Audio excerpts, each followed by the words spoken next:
नमस्कार साथियों, KR news official में आप सभी का स्वागत है। आज हम बात करेंगे उत्तर प्रदेश के अंदर समाजवादी पार्टी ने मिल्कीपुर विधानसभा सीट पर अपने प्रत्याशी का ऐलान कर दिया है।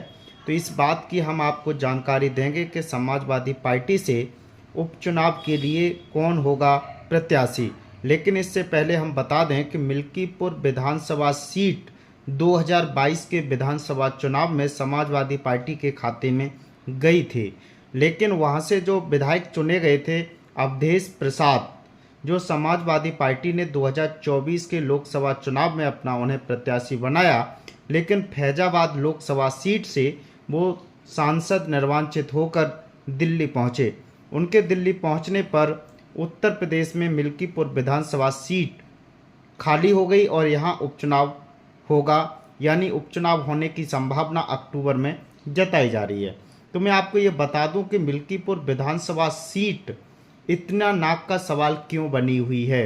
आपने देखा होगा 2024 के चुनाव में अवधेश प्रसाद के सांसद बनने से इंडिया गठबंधन ने उनका जिस तरह स्वागत किया, पहले दिन संसद में जब उन्होंने प्रवेश किया तो सबसे पहले उनका स्वागत किया गया और आगे वाली सीट संसद में उन्हें दी गई।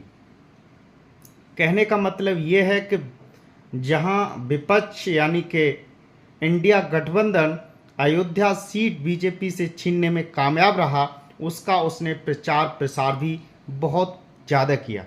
तो अब हम बात करते हैं कि मिल्कीपुर विधानसभा सीट से उनके बेटे अजीत प्रसाद को समाजवादी पार्टी चुनाव लड़ाएगी, यानी कि उनकी ये सीट फाइनल कर दी गई है। लेकिन यहाँ लड़ाई दिलचस्प इसलिए बनी हुई है कि यहाँ पर मिल्कीपुर विधानसभा और कटहरी विधानसभा सीट की जिम्मेदारी उत्तर प्रदेश के सीएम माननीय योगी आदित्यनाथ ने ली है। तो यह लड़ाई योगी आदित्यनाथ और अवधेश प्रसाद के बीच में सीधी देखी जाएगी।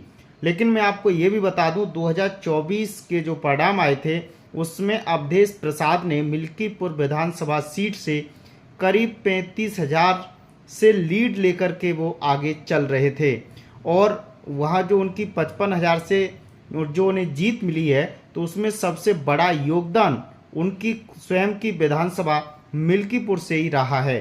तो ये माना जा रहा है कि यहाँ जो लड़ाई है वो एक रोचक है, और लड़ाई जो होगी वो अवधेश प्रसाद और योगी आदित्यनाथ के बीच की और नाक की लड़ाई होगी। तो ये देखना है कि 2024 में विधानसभा की 10 सीटों पर जो उपचुनाव होगा उसके परिणाम कैसे आते हैं।